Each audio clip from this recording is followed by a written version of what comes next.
எனக்கு நடந்து இப்போ எல்லாம் ஜெபிக்கும் போது ஆனால் நான் உட்காரும் போது ரொம்ப வலி பெயினாக தான் இருந்தது மேடம். ஐயா ஜெபிக்கும் போது நான் விடுதலை கொடுத்தா. அது மாத்திரம் இல்லை, சில இது ஆக்சிடென்ட் தான் ஒரு வீட்டில் சண்டையில் அடிச்சுட்டேன் கட்டியில்.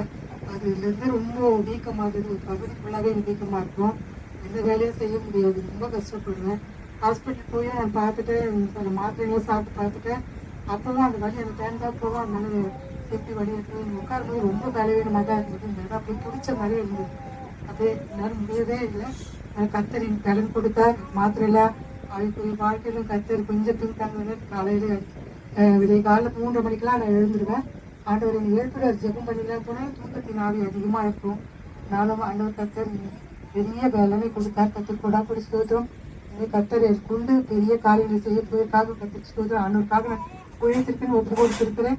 கத்தர் எனக்கு பெரிய காரியங்களை செய்வார். கத்தர் கொடா கொடி ஸ்தோத்திரம்.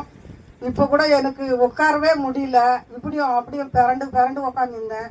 ஆனால் ஆண்டவர் எனக்கு நல்ல பலம் கொடுத்தாரு, நல்ல சுகம் கொடுத்தாரு. இந்த நேரத்துக்கு ஆண்டவருக்கு கோடான கோடி ஸ்தோத்திரம்.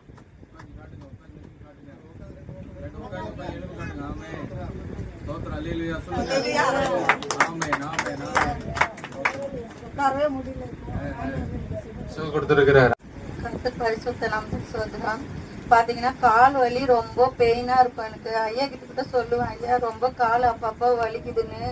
பாத்தீங்கன்னா கால் சுத்தமா நடக்கவே முடியல. வரும்போது கூட அவங்க கூப்பிட்டாங்க எங்க சித்தி வரலையான்னு.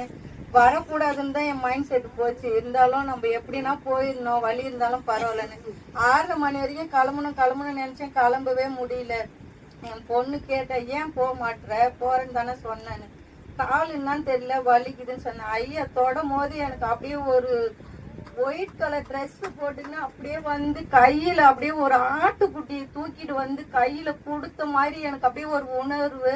அப்படியே எனக்கு உள்ள இருக்கிறது அப்படியே வெளியே போகும்போது அப்படியே ஒரு இது தெரிஞ்சுது.